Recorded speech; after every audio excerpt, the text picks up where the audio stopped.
John asked me to say something about, what's been the impact of the Irish no in Europe.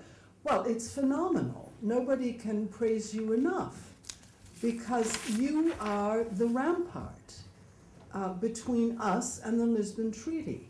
As you know, democracy has been denied in every other European country.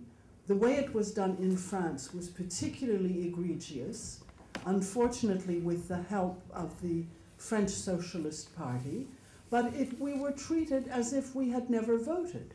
It was a complete, complete contempt for the people of France, who 2 years previously had said no, but this was absolutely disregarded. It's disregarded in a different way in Ireland, but it's the same thing. It is contempt for popular sovereignty, and it is contempt for all of the democratic ideals that we have, through our different struggles in different countries, been able to create over the past 200 and some years.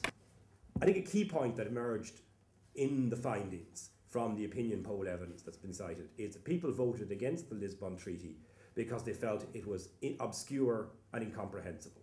And that's true, and it was deliberately obscure and incomprehensible in large part. But crucially, where it was not obscure, where it was clear, it was frightening and it was wrong. The recession that we're now living through was caused in large part by letting financial markets rip, by failing to regulate the financial sector, by failing to impose proper prudential oversight of the banks and the other financial instruments and firms.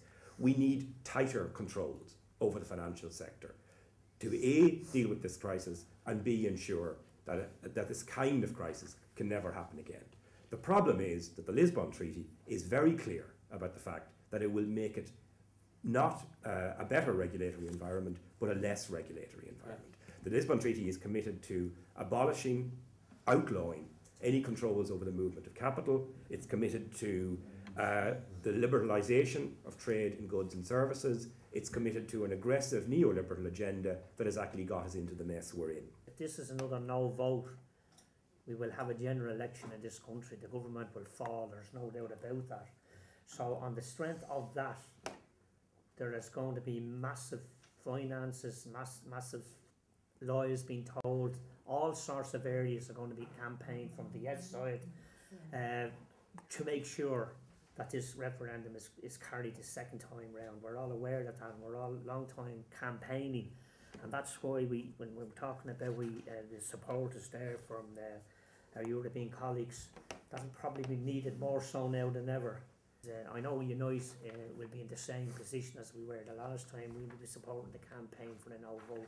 In the Lisbon Treaty, there is a paragraph talking about solidarity, that if one country is attacked, all the other members should support this country with all available means.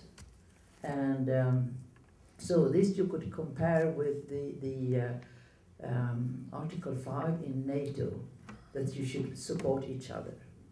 And Article 5 has been in the debate that Sweden cannot join NATO because of Article 5, because we want to be non-aligned. But now that you take it through this Lisbon Treaty, and Sweden tried to change this paragraph, but they were not successful. And it's also about nuclear weapons. It says all means, and does it mean also nuclear weapons? We don't know.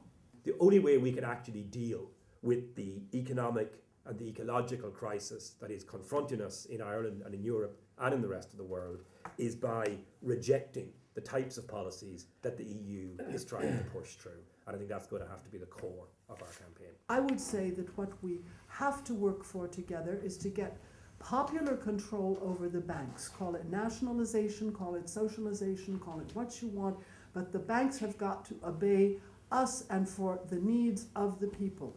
We have to force them now to lend to small and medium businesses. Those are the ones that create the jobs. It's not the transnational corporations.